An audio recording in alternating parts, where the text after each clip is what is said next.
పార్వతీపురం మన్యం జిల్లా సాలూరు నియోజకవర్గంలో మక్కువ మండలం సంబర పాలమాంబ జాతర ఘనంగా జరిగింది.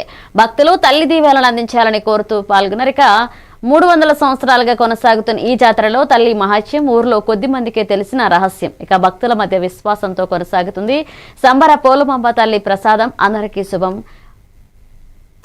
నేను ఈ సంబర గ్రామ కోడలుగా ఈ ఊర్లో అడుగుపెట్టాను. నేను ఈ ఊరు కోడలుగా అడుగుపెట్టి 20 సంవత్సరాలు అయింది. 20 సంవత్సరాల నుంచి కూడా ఈ సంబర జాతర అనేది నేను చూస్తున్నాను. ప్రతిరోజు కూడా చాలా బాగా ఈ జాతర జరుగుతుంది.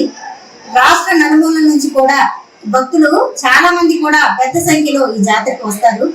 ఒకసారి ఈ అమ్మవారిని దర్శించుకుంటే ప్రతి సంవత్సరం కూడా భక్తులు రావాలి రావాలి అనే కుతూహలం భక్తుల్లో పెరిగిపోతుంది. అందరి కోరికలు తీర్చే కల్పవల్లిగా అమ్మవారు అందరి మనసులో చిరస్థాయిగా నిలిచిపోయారు. ఏంటంటే ఈ అమ్మవారు ఎవరికి కూడా హాని చెయ్యరు, ఎలాంటి హాని జరగదు, ఎలాంటి యాక్సిడెంట్లు అవని ఏ ఇష్యూస్ కూడా జరగవు. కాబట్టి భక్తులు చాలా హ్యాపీగా వస్తారు. ముఖ్యంగా మన పండగ మిగతా పండుగలతో పోల్చుకుంటే మన పండగ చలికాలంలో వస్తుంది. భక్తులకి ఎలాంటి ఎండ కూడా ఉండదు. ఒకవేళ ఉన్నప్పటికీ కూడా ఇక్కడ ఏర్పాట్లు చాలా బాగా జరుగుతున్నాయి. అయితే సంబర పోలమాంబ తల్లి మాత్రం చాలా నిదర్శనమైన తల్లి. ఈ గోమతి నదిలో అందరూ స్నానాలు చేసి ఆ అమ్మవారికి దండం పెట్టుకొని ఆడ మొక్కులు తీర్చుకుంటారు.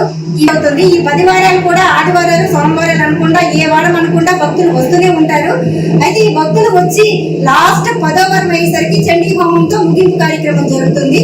చండీ హోమంలో మనం ఎన్ని లక్షలు ఖర్చు పెట్టినా సరే మనము సొంతగా చండీ హోమం జరుపుకోవాలంటే చాలా లక్షలు ఖర్చు పెట్టాలి. కానీ ప్రభుత్వం వారికి చండీ హోమం జరగడం వల్ల అందరికీ అవకాశం కలుగుతుంది. ఈ హోమంలో కూర్చొని చాలా పూజలు చేయించుకునే అవకాశం అందరికీ దక్కుతుంది. ఈ చండీ హోమంతో పాటు చుట్టుప్రక్కల విలేజ్లందరికీ కూడా అన్న సమారాధన ఏర్పాటు చేస్తున్నారు. ఎవరు కూడా భోజనం లేకుండా ఇంటి